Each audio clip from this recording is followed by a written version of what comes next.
A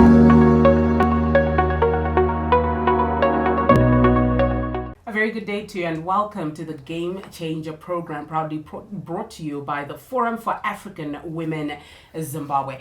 And today we are celebrating or commemorating actually the International Youth Day. And of course, this year's theme is From Clicks to Progress, Youth Digital Pathways for Sustainable Development. We're going to be asking the key questions around the opportunities and the challenges and what this theme actually means as we are in this digital age. The Forum for African Women Zimbabwe, affiliated with the Forum for African Women Educationalists, is dedicated to championing gender equity and equality in education across Zimbabwe. And it's quite interesting that digitalization is definitely transforming the world. I'm sure most of you are watching me live from wherever you are in the world, and that's the beauty of digital. Young people are leading the change in digital adoption and innovation, and in Zimbabwe, it seems that this presents a unique landscape for digital inclusion while boasting over 14 million mobile subscriptions and an internet penetration rate of 73.3%. And this is according to the Post and Telecommunications. But you know, I'm not the expert here. And to join me for this conversation, I have with me the FAWEZI Programs Manager, Ngobile Nkiwane, and of course, Caroline Chadzimura, who's an ICT lecturer, to take us through some of these opportunities, but also looking at the realities that we have on the ground. Thank you so much, Ngobile and Caroline, for joining me as our game changers today. So we are looking at the theme for International Youth Day, From Clicks to Progress, Youth Digital Pathways for Sustainable Development. I'll start with you, Ngobile. What does this theme mean to you? Thank you, Unique.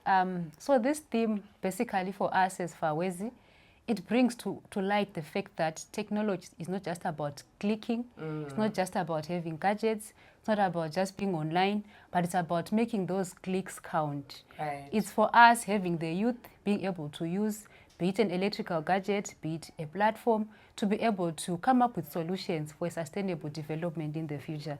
So we encourage the young men and women of today to be able to do something meaningful with internet gadgets, be it a camera. There are many opportunities which they can harness and make a living out of it and contribute to sustainable development even for the country.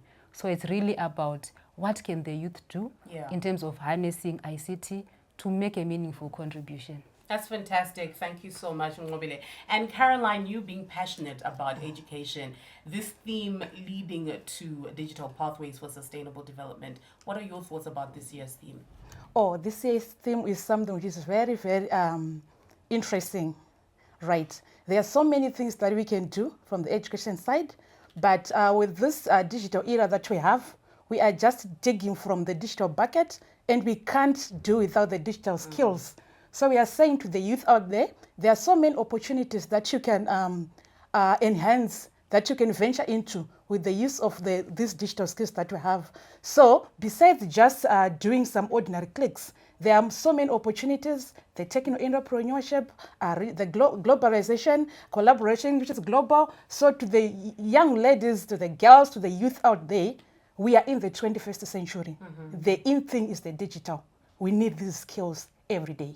That's fantastic. Thank you, Caroline. So before we get into why we're talking about digital linking to sustainable development, tell me, Ngobile, why is FAWEZI so passionate about this year's theme and young people and it linking to education? Okay. So as an organization, we've realized that mainly we focus on girls. Yeah. And you realize that sometimes they shy away when it comes to issues of ICT, issues of science and technology. So this theme for us is a chance to reach out to mainly the girls who are in high school, who are in tertiary, to also take up such careers and be able to contribute to innovation. You realize that even the Ministry of Higher and Tertiary Education is pushing a strategic plan focusing on issues of STEM and ICT and innovation. So we want to contribute to that through our activities to say we will support these girls to also demystify the area of using gadgets. Yeah. You remember even while back previously, you would only see the boys, the males carrying the cameras, accessing the internet, leading in STEM. But for us, we are saying from clicks to progress, it also must apply to the girls. It must apply to the learners who are coming from the hard-to-reach areas. So of interest is really trying to say, we want to advocate for access to electricity, access to solar systems, to ICT, to those learners, young women and men who are in the hard-to-reach areas. So we have a program that we are running that will be supporting young men and women from marginalized communities to access tertiary education. And when we get those people into the schools, we are encouraging them to take up STEM subjects so that they can also contribute to sustainability, like you said. That's fantastic. Caroline, you being an ICT lecturer, let's talk a little bit about how digital technology is reshaping the landscape of youth empowerment. Wow, thank you very much. Digital technologies is reshaping a lot in terms of how the youth communicate, how they have their entertainment, how they develop their entrepreneurship, how they communicate, how they meet. Though at times we need to look at it from the parent point of view. We need to have parental support. Charity begins at home. So each time when we do our educational programs, we need to dig deeper first from the parents. Then we develop to the school, then to the tertiary level. And we are saying for us to reshape how the youth do, we need to skill them up in terms of their digital skills. And at times we face challenges with the digital divide. Like she said earlier on, we need to create some digital hubs so that our youth, our ladies, girls, they have access to the resources, they have access to connectivity, they have access to the devices so that they can embrace the skills, the digital skills for sustainable development. I think it's quite interesting, Nobile, that Caroline is talking about charity beginning at home. And she mentions parents. And I remember you guys gracefully inviting me for an event in Bindura. And it was almost as if parents need to be educated first as the gatekeepers, or the gatekeepers within the community need to be educated first so that they can then trickle down that knowledge to young people. Where do we have a challenge or a gap here in terms of the older generation not actually understanding the importance of how, digitalization will change the face of sustainable development? I would like to say there is a gap and there is misconception because you realize that depending on the community, a phone, as an example, can be viewed in many different ways. Digital platforms can be viewed by people differently. So you see that the elder parents, some of them never had access to a phone, and some of them think that's where all the evil begins. But there is awareness in terms of how best to be safe when you're using a phone, how best to be safe in the digital space. So there is need for teachers to also catch up, parents to also catch up, because you'd hear even learners saying sometimes a child can have a phone with an icon, maybe of a calculator, but behind that icon, there's something different. So parents need to be made aware of what are the benefits of being on a digital space for a child, what works, how can a family or a youth make money out of that, how can somebody contribute, how can they come up with innovative ideas through using digital technologies. So realize that there is indeed a gap in terms of generations. Things are changing, there's globalization, and the youth of today, for those who have access, those who are fortunate enough, they are way ahead. But there is also a crop of youth who have never seen or held a personal gadget. So those gaps are there, age-wise, and also the geographical divide of access. Caroline, let's talk a little bit about you in the classroom or in the lecture room. Okay. Looking at some of the key challenges or opportunities in leveraging digital technology for youth development. What are some of these challenges that you face within your lecture room? Number one is phobia, fear to operate a gadget due to maybe difference in backgrounds. Right. Yeah. So we try to make sure we reach a certain level of access. Right. Trying to give them maybe some introduction skills so that at least we can leverage their digital skills. But there are issues like attitude, especially for the girl child. Yeah, the way we grow up, some families, they still have a belief that this is a boyish, mannish program. Yeah. They are challenging tasks, challenging programs, challenging questions, so they relate to boy child. So we are still having some challenge with the girl child, trying to remove that phobia, trying to drive the positive attitude. So we are trying to do some online trainings. Right. Yes, and make sure we've got digital equality, digital equity, so that those girls, they feel part of. They take, for example, when I did my first program in ICT, I had never made computers before. It was my first time. Yeah. I had applied for another program. Then they realized that I don't qualify. Then by virtue, they said, you can only go to computer science. That's how I became an ICT lecturer. Right. That's my background. Right. So upon enrolling in that program, I was the first person every day to be on the computer lab. But I will be the last to get in the computer lab because of phobia.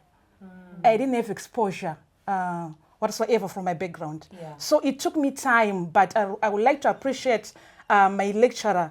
She realized that. She took me, we had the counseling session, then I realized I have to move towards taking the lead. Yeah. So to the girls out there, your background doesn't matter.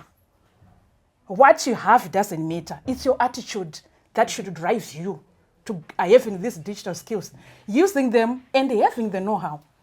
So in the classroom, we also face those challenges that even if you try to nurture, try to squeeze, try to rub a student to love computers, they still look back at their background, especially the youth, especially the girl child. So to the girl child out there, I'm saying, it's never too late. Take a move. We are in the digital era. We have fantastic. to, and we have to. So up to now, I'm a guru in that area. Yeah, I think your story is very inspiring. You know, from a woman who had phobia, or a young girl who had phobia, to actually becoming an ICT lecturer. I think that's an amazing story. Thank you. But as we round off this segment, let's talk a little bit about how digital literacy can effectively be integrated into the education systems to prepare young people for the digital age. Because obviously, the phobia is coming from a background where you're not native to digital. But, you know, from my experience, from the Bindura experience with Fawezi, these young people are being born in a digital age, yet most of them don't have access. How do we manage this challenge? For me, I'll say the earlier, the better. Yes, if we could have our education system embracing this digitalization, as from ECD, as from primary school, secondary school, and electrifying those rural schools is something that will work. Because you realize that these children, like you are saying, they are born in a digital era. And you realize that even in the families, if a child gets hold of a phone, they operate that phone. Right. But it's about having access to the same gadget every day. So we need to improve our quality of education through the infusion of digitalization into the classroom as from an early age. And this can only also come when we have adequate resources focusing on the education sector.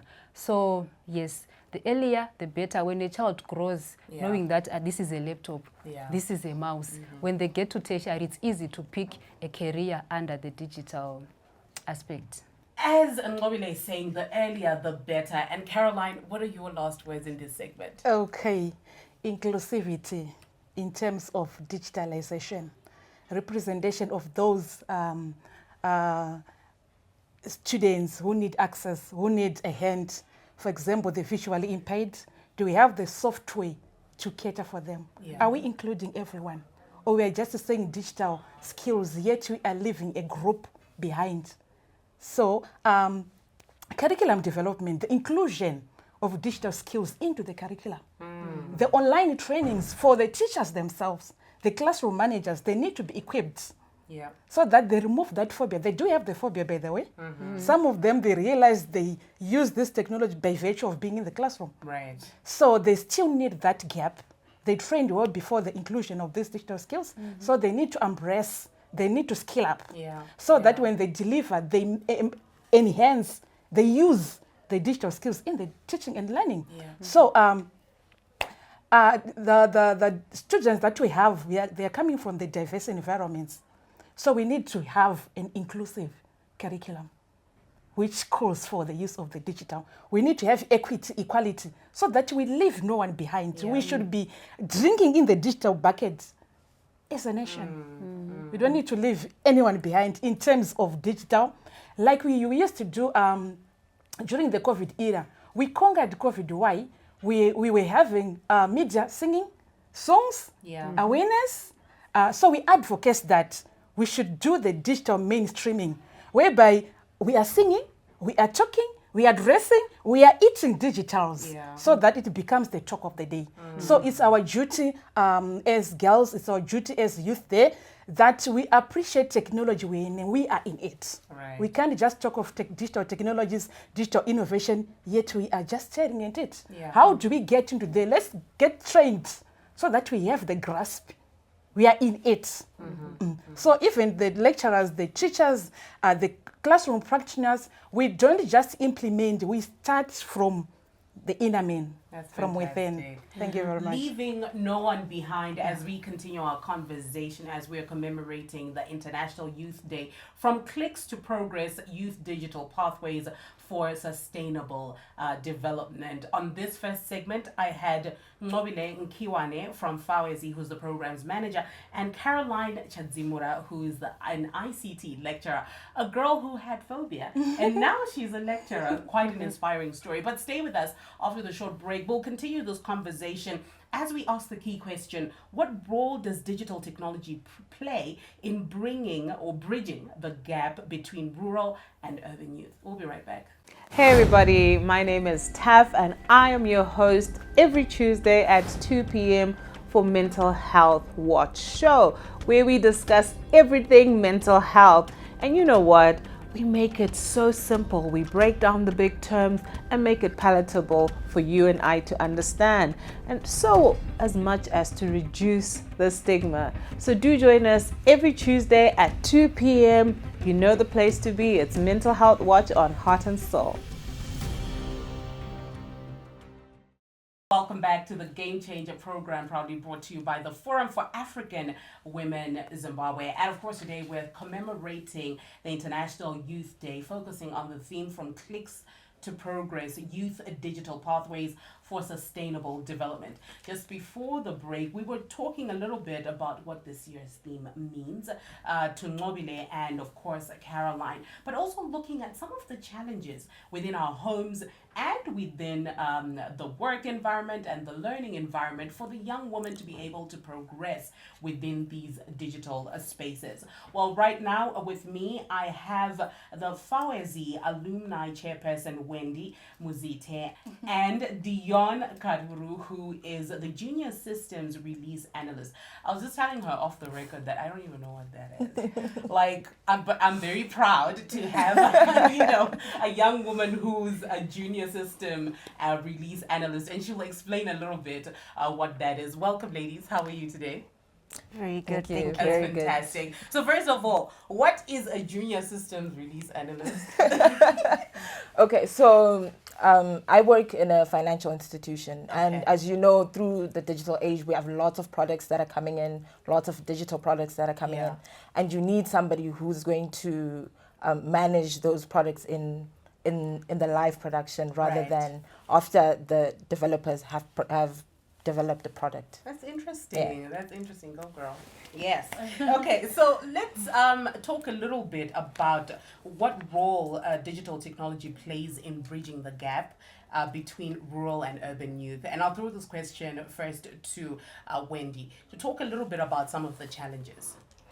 Okay. We cannot talk about challenges in terms of digitalization without first pointing out on the digital divide.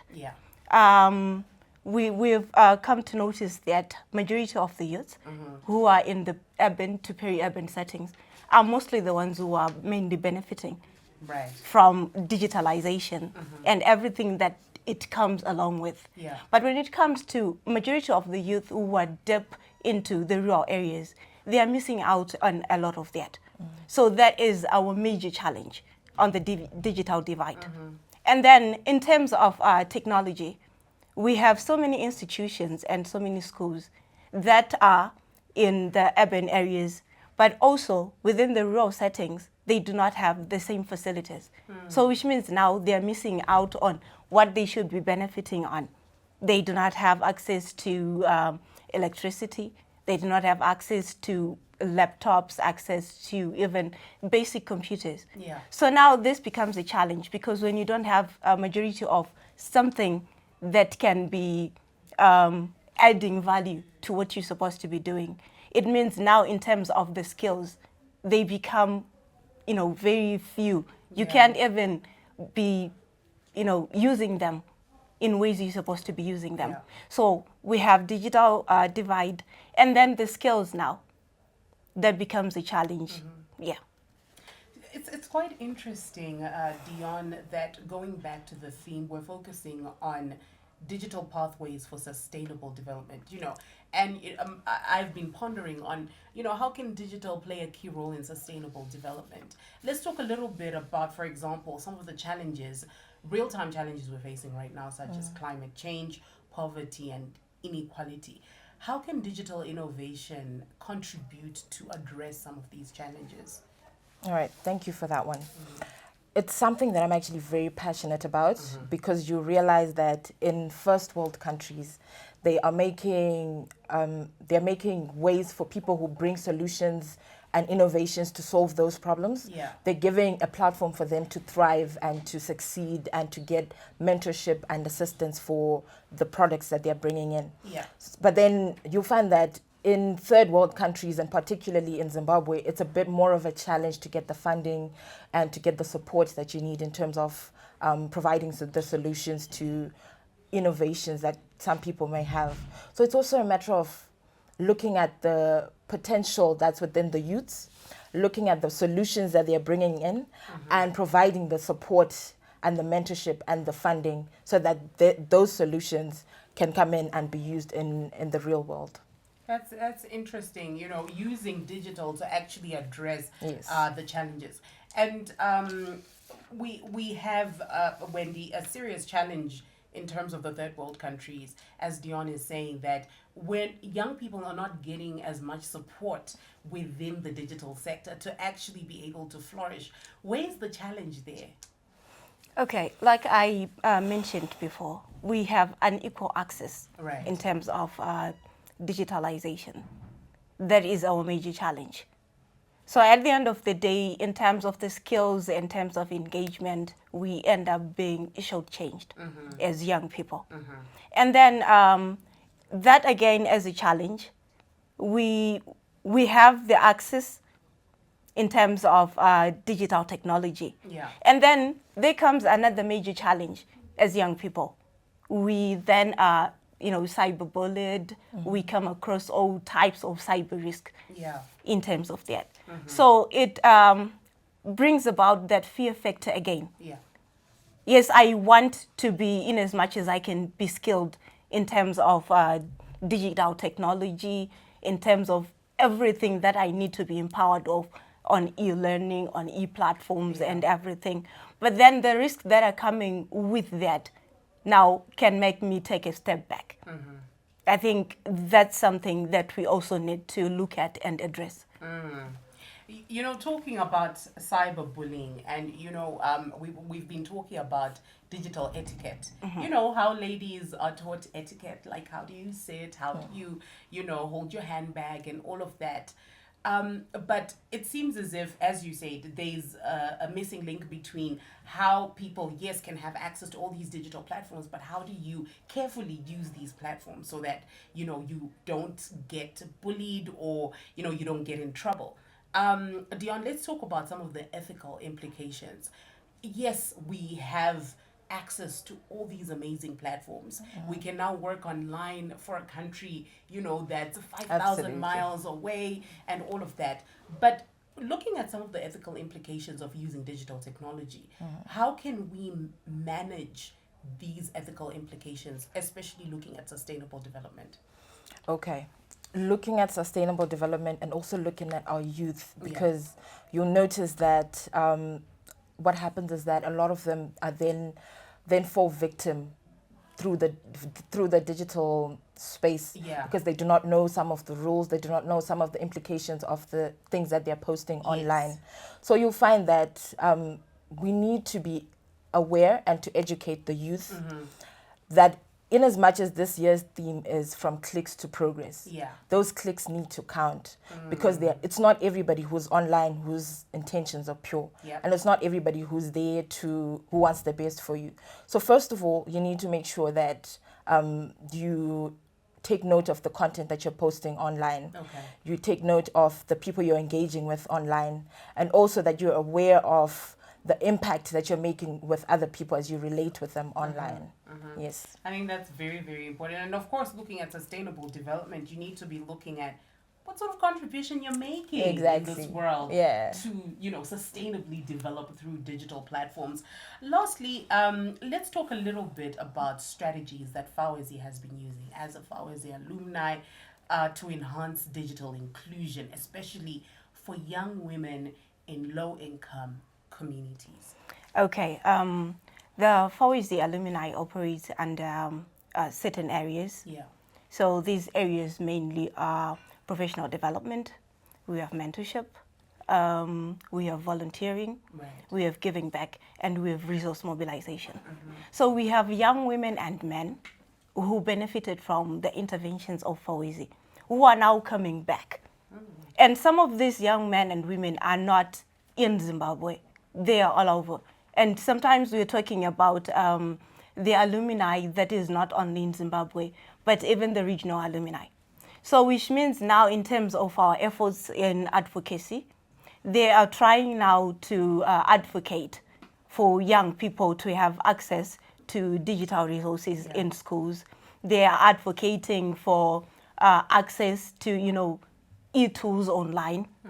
And even in schools, we are trying to work in as much as we can in building partnerships with other like-minded organizations, so that we can then be cascading these skills that we already have within our alumni to be put into the schools. But then how do we then cascade them into, these platforms? Is the use of online. We are not always in the same place at the same time. So we are trying as much as we can to, close even the digital gap, the digital divide in the places we might be.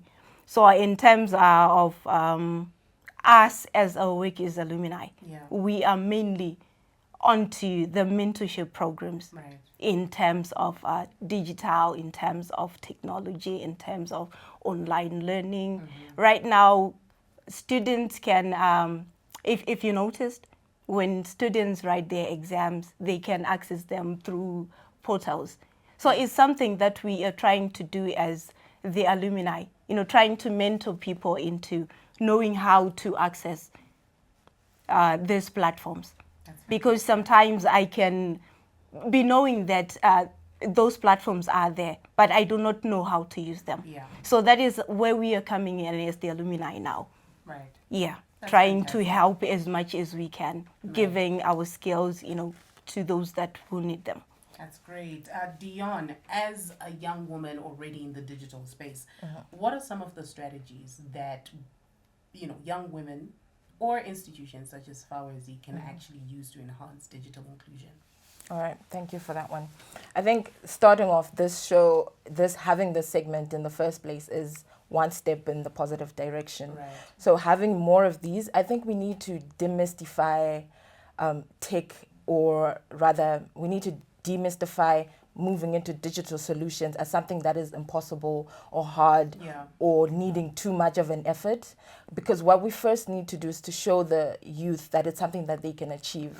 So you find that with FAWEZI, they've had a lot of STEM-related projects that I've had the privilege to participate in, and going into low-income communities and showing them that I'm also somebody who's into technology and using technology for bringing, income and bringing solutions to the world and the space that I'm in. So it's a matter of showing them that it can be done. That's one. And two, showing them that it's not something that's too far out of reach. Because like Wendy said, with that digital divide, not only is it physical, it's also mental, because someone will have to convince themselves first that it's something that they can also achieve. So strategies like that, like the mentorship and having the community outreaches, as well as showing more people, putting it in more platforms, that youths and women can also excel in the digital space. Hello world, my name is Caleb Lunga, and commemorating this year's International Youth Day, which says from clicks to progress. I would like to say we've gained a lot of knowledge using our digital devices, because I could say from banking to socialization to business, the COVID era just enhanced our digitalization in the world. Anything can be done digitally, and it has been helping us so far. Even if you don't go to school, if you have a digital device on you, you can easily access education from beyond the scopes, because everything is now there, from maths, algebra, from physics, from advanced English languages, Chinese, and everything we've been learning through our digital devices, and would like to appreciate and enhance this digitalization and bring forth the change in this world as youth, so that we may progress using our digital devices, since our theme is saying from clicks to progress. Thank you very much. Hello, my name is Joyce Tikiti, and celebrating this year's International Youth Day, running under the theme Click to Progress, Youth Digital Pathways for Sustainable Development. What this theme celebrates is the global digitalization of the world. We have seen technology improving the lives of different people, but it has enabled global connectivity, where we are actually able to access anywhere and everyone in different parts of the world. We've actually been able to access information in different places. The introduction of technology has actually enabled us to work remotely. Nowadays, we don't have to work or go in for work to 9 to 5, but actually work remotely in the comfort of our own places. However, with the introduction of technology, as much as it has its pros, it also has its cons. Technology has actually automated a lot of jobs, increasing the high rates of unemployment in the world. It has led to isolation. Nowadays, people prefer the comfort of their own gadgets from spending time with friends and family.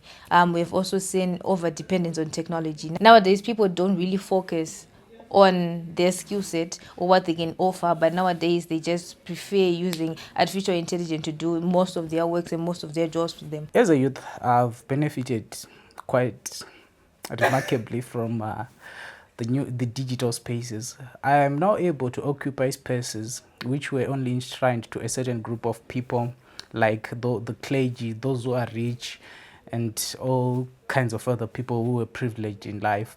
But now, with coming of digitalization, we've been brought under one roof, where people can engage, exchange ideas, learn on the digital space, do certain things that could only be done by a privileged people. So basically, that's some of the things that I've actually learned and brought about by the coming in of digitalization. However, to this side of the sub-Saharan, we are still having challenges in terms of accessing data. Data is still expensive. And of course, that rounds off our program, our Game Changer program, as on our second segment, our Game Changers with Dion Karuru, who is a junior system release analyst, and Wendy Muzite, who is the FAWEZI alumni chairperson, as we were talking about the role that digital technology can play in bridging the gap between rural and urban youth. And of course, we were focusing on the theme from clicks to progress. How do we move from just clicking on the internet, but actually using digital to play a key role in sustainable development? Remember, this program was proudly brought to you by the Forum for African Women Zimbabwe, and we'll see you next time.